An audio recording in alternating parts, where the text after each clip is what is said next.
Tonight, the UK ultimatum to Israel as global anger mounts over Gaza.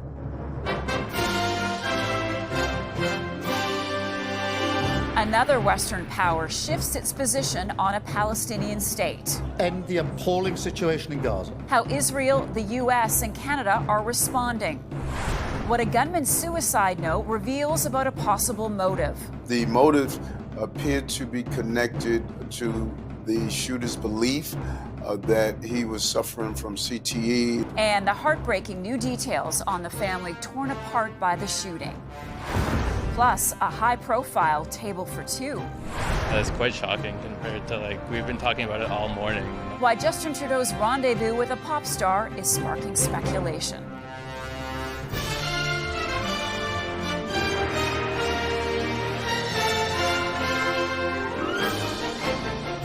CTV National News with Omar Sachedina. Reporting tonight, Marcia McMillan. We begin with developing news tonight. A powerful earthquake off the far east coast of Russia has prompted a tsunami advisory for most of British Columbia. In Russia, video shows houses shaking during the 8.7 magnitude quake, groceries falling off of store shelves. A tsunami has also hit Russia with waves 3 to 4 meters high, with reports of damage to a coastal town. In British Columbia, a tsunami advisory has been issued for the north coast and Haida Gwaii, the central and northeast coast of Vancouver Island, the outer west coast of Vancouver Island, and the Juan de Fuca Strait from Jordan River to Greater Victoria, including the Saanich Peninsula. Emergency officials say waves under a foot high are expected in the next few hours. Evacuation orders have been issued in parts of Japan where waves under a foot have already hit. Some people seeking higher ground by running onto the roof of buildings. Evacuation orders have also been issued in Hawaii.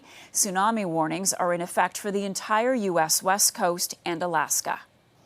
Turning now to that bold new diplomatic move from the UK, threatening to recognize a Palestinian state unless Israel agrees to a ceasefire in Gaza. CTV News has learned that Ottawa is now considering whether to follow suit. This as the Hamas-run health authority says 60,000 people have died since the war began, and UN agencies warn of mass starvation. Here's CTV's Eugenie Bouchard. In the face of suffering in Gaza, of images of starving babies, children too weak to stand, Britain said it had to act.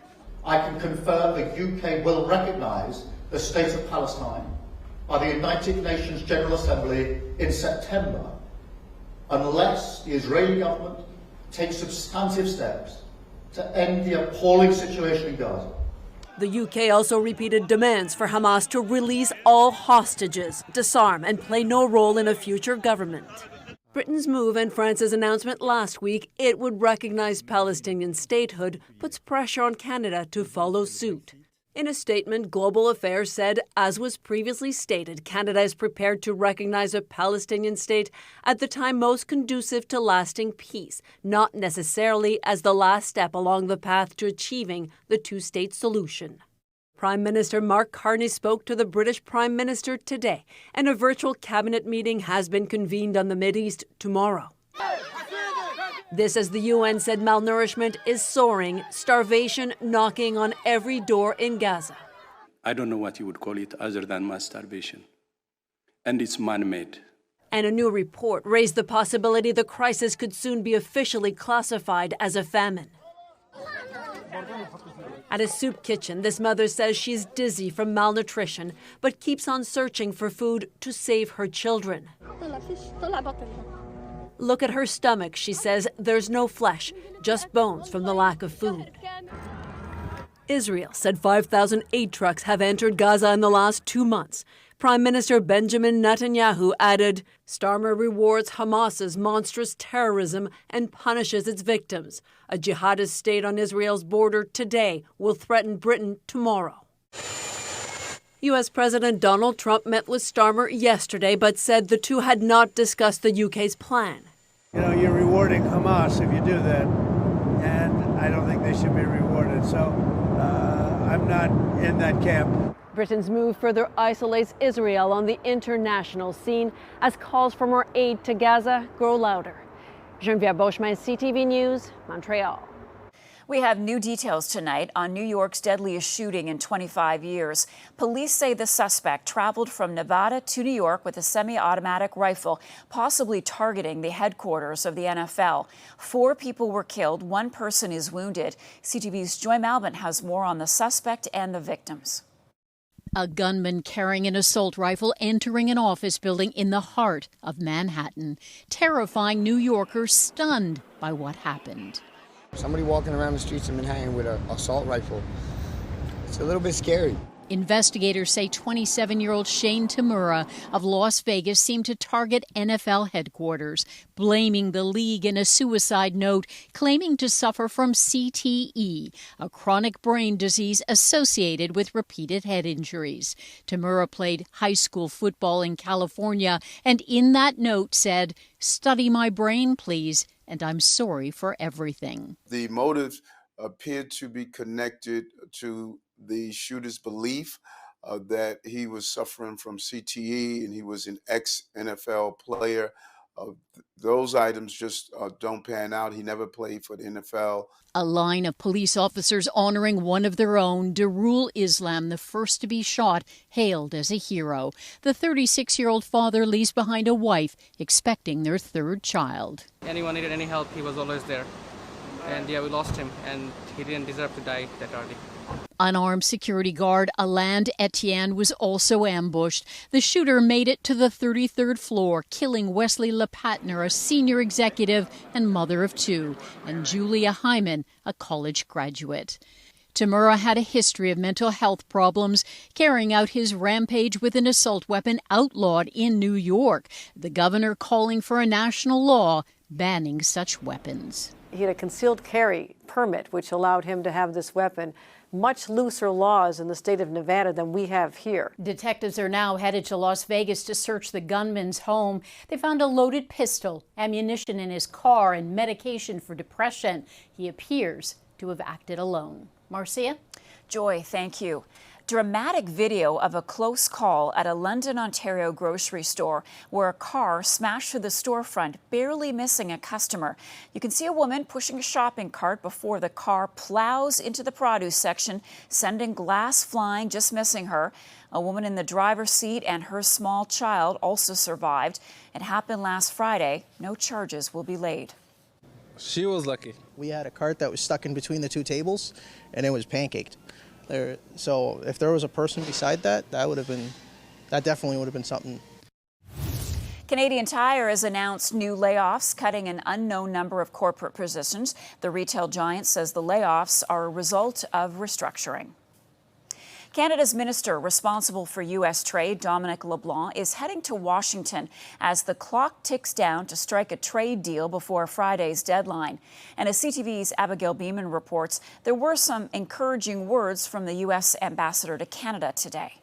I'm hopeful that a number of additional irritants, maybe on both sides, will be addressed. Speaking in Winnipeg, the American ambassador making the prospects of a trade deal between the U.S. and Canada sound easy. We could hammer out a deal, and we would still have time to get coffee and a donut at Tim Hortons before lunch. Dominic LeBlanc headed back to D.C. Tuesday night. A government source tells CTV News there's a good level of optimism, and discussions will still center on trying to get a deal before the Friday deadline. A much different message from this a few days ago. I think Canada could be one where they'll just pay tariffs, not really a negotiation. My life is full of questions. Meanwhile, expect price hikes from household product giant Procter & Gamble, looking at about $1 billion hit from President Trump's tariffs. This direction will weaken the free world more than it will help it, and it will, I think, ultimately weaken the United States as well. So I think it's unfortunate. Canada. What about Canada? I don't know what they're feeling now at this point. In an interview, U.S. Secretary of Commerce Howard Lutnick, LeBlanc's main point of contact, said the European Union's deal was all about protecting sectors like pharmaceuticals, warning, if you are not building your plant in America where we pay for pharmaceuticals, you are going to pay a massive tariff. Yeah, we're concerned that the supply chain being maneuvered and breaking and being strained may lead to shortages of drugs. that doesn't affect just Americans and the drugs they get, but the global supply chain, which means that it could even trickle into Canada. With the Friday trade deadline looming, Canadian government officials are still messaging hope just days after President Trump said he hasn't had a lot of luck with Canada. Marcia? Abigail, thank you. Alberta Premier Danielle Smith is calling on Alberta's electoral officer to cut the red tape and sign off on a proposed referendum question. Smith also said that she believes in a, quote, sovereign Alberta within a united Canada. We need to unlock our resources to produce cheap energy and affordable homes. So let's produce more stuff rather than adding more people and more money. A debate face-off in Alberta featured Pierre Poilievre and 9 other candidates, all vying for a seat in the Battle River Crowfoot by-election. More than 200 confirmed candidates are on the ballot, the majority running as independents. Poilievre is looking to win the Eastern Alberta riding after losing his long-held Ottawa seat in April's election. And now to that dinner sparking rumors of a summer romance. Pop star Katy Perry was spotted with former Prime Minister Justin Trudeau in Montreal during her Canadian tour. TMZ posted this new video of the two, reportedly post-drinks, wrapping up their day together. CTV's Rachel Aiello spoke to some Katy Perry fans before tonight's show in Ottawa. Pictures of last night ending up online. Former Prime Minister Justin Trudeau and American pop star Katy Perry were spotted having dinner at a table for two inside one of Canada's best restaurants, Montreal's La Violaine. According to TMZ, their security kept a close eye as the pair shared the tasting menu but skipped dessert, with Trudeau reportedly picking up the tab. The chef that served them told the celebrity news source that there didn't appear to be any fireworks between the former Prime Minister and the California girl. Though new pictures then emerged showing the pair out for an afternoon walk in Montreal before their meal. Trudeau is single, she's single. What do you think? I could see it happening. I could see it, yeah. Perry is in the midst of the Canadian leg of her The Lifetimes tour, performing in Ottawa tonight, where fans weighed in on the surprise sightings. I would ship that. I don't know, they're both I like Trudeau. But yeah, I think that'd be a power couple move. That's very funny. So we're hoping to see him maybe today. That's quite shocking compared to we've been talking about it all morning. With her, you don't really know if it's gonna be they're just friends or they're actually dating. We don't even know. But it's just so random. Monday's outing was a rare sighting of the former Prime Minister, who's kept a low profile since his resignation. Both he and Perry have recently gone through public splits with their longtime partners. Perry will be back in Montreal tomorrow for another show, and time will tell if the star is hot or cold for another Trudeau meetup. Rachel Aiello, CTV News, Ottawa. An investigation is underway in Montreal after a massive fire destroyed a century-old building. Nick. Dozens of firefighters rushed to the scene overnight. Flames raced through the 2-story building and people were forced to flee. One person was pulled out from a balcony uninjured. Scorching heat continues to grip Canadians from coast to coast. Here's CTV's John Venevalley-Rao on the potential relief on the way. In Toronto, it was yet another sweltering day where temperatures felt like they were around 40.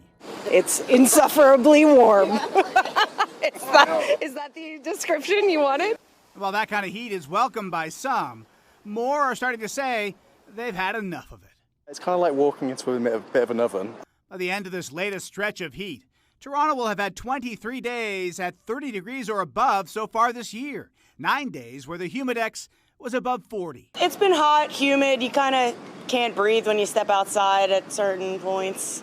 While temperatures on average in June and July have been about 2.5 degrees above normal. And July's not finished yet. We still have to add a couple more days. It could be more than 2.5 degrees. Temperatures also soared again in parts of the Maritimes, BC and the Northwest Territories, and south of the border. Nathan Lucas leading it off again for the Blue Jays. Where the Toronto Blue Jays were playing a doubleheader this afternoon in Baltimore, Maryland, where it was 37 Celsius without factoring in the humidity. Whatever you got to do, don't worry about how it looks. Just try to cool off any way you can. Overheated fans at times being misted down trying to beat the heat. Heat that's been having an effect on health. Toronto has seen more than 50 heat-related ER visits so far this July, double that of last July and triple the year before. though officials say it hasn't been catastrophic in terms of hospital admissions or deaths. It appears that it's affecting people, but it's not an emergency at this point, fortunately. And while there is some relief in sight, the long-term modeling suggests in many regions the rest of the summer will continue to be warmer than normal. John Venevalley-Rouse, CTV News, Toronto. Coming up, a bold new vision for healthcare. It's quick and easy. How seniors are seeing the difference. Plus, the swimming legend cheering on Summer McIntosh.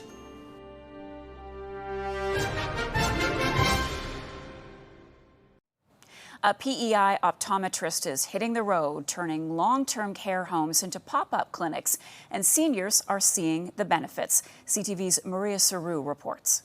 I think the second. 77-year-old Blanche Westaway doesn't know when she last got her eyes checked. You don't want to go blind. A lot of people are doing this. You're a pro. And they should be. That's not so rare at this long-term care home, or others like it, says optometrist Jessica Wood. I've heard 20 years, I've heard never. I have put lenses in front of patients' eyes and had them say, oh my gosh, I didn't know I could see this well. That's why in April, Wood hit the road, taking her services straight to seniors, reaching them in rural communities. She says eye disease rates rise with age, but checkups become less likely. We're going to try both eyes open. Even though timely care can keep their world in focus. I think you can see that, right? Yeah. Wood got $37,500 from the provincial government's Health Innovation Fund, which covered the bulk of her costs. But she's invested $20,000 of her own money into this work. It matters to me a lot. I know that the farther that you are from Summerside or Charlottetown, the harder it is to get services. Mobility challenges make it difficult. The last time Robert Gamble took his mom to the eye doctor, he had to arrange an accessible taxi both ways. Whole production took maybe about 3 hours, and this was maybe 30 minutes, so it was quick and easy. 98-year-old Olga Gamble has cataracts, so now they're considering surgery. Still do all my puzzles and things like that, crossword puzzles and number puzzles. Wood says she's set her sights on the rest of Western PEI's care homes, determined to get patients the care they need, no matter where they live. Maria Saru, CTV News, Summerside, Prince Edward Island. Still ahead, summer retreat for sheep. How this footloose flock is keeping up a quirky tradition.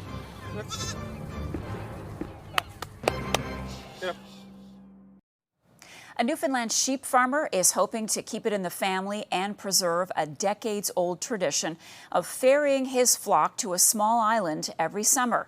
CTV's Garrett Barry explains why. A house call like no other, as his father and grandfather did before Keith Morey boards this boat to care for his flock on Ship Island. Here, the sheep roam free from predators and free to graze on salty, windswept grass that Morey believes improves the animal's flavor when the lambs get to the plate. Coyotes are so numerous now, and they're getting bolder all the time. They're out in the middle of the day. It's just, this for us, this is a godsend, having this safe haven. It's a cooperative of sorts. A handful of farmers share this island near Torscove in Newfoundland and share the labor of upkeep. It takes all of them, and more besides, to herd the animals, to check them for worms and other illnesses. This tradition has changed a lot. Lambs used to be caught one by one, brought down to the boat by rope. Now, the biggest challenge is getting enough people to herd. The sheep that come here year after year, and some are leaders, and they know the routine. Sometimes you come out, as soon as they see us coming up over the bank, they say, especially in the fall of the year, they almost come running to the chute because they know it's time to go home. There was even a surprise today, what the farmers called bonus lambs, 2 newborns, maybe just a week old, first spotted today. It's pretty cool to see that, that sheep had a set of twin lambs, healthy twin lambs out here, less than a week ago with no human intervention at all. Keith's nephew, Matt, and his son, Liam, are part of the next generation. It was just the way of life, so me committed to taking this over, it's always been, it's in my blood, They say they're bucking the trend. They will keep this farming alive, even if fewer and fewer of their peers are interested. Garrett Barry, CTV News, in Ship Island, Newfoundland and Labrador. An American swimming legend is cheering on Canadian star Summer McIntosh. Michael Phelps commented, "Let's go, congrats," on McIntosh's post on Instagram after she won her second straight gold at the World Championships in Singapore yesterday. The Canadian is aiming to win 5 gold medals, matching Phelps' record. Still ahead, not done yet. The tennis habits kind of kick back in. Why a Canadian tennis star is back in the spotlight.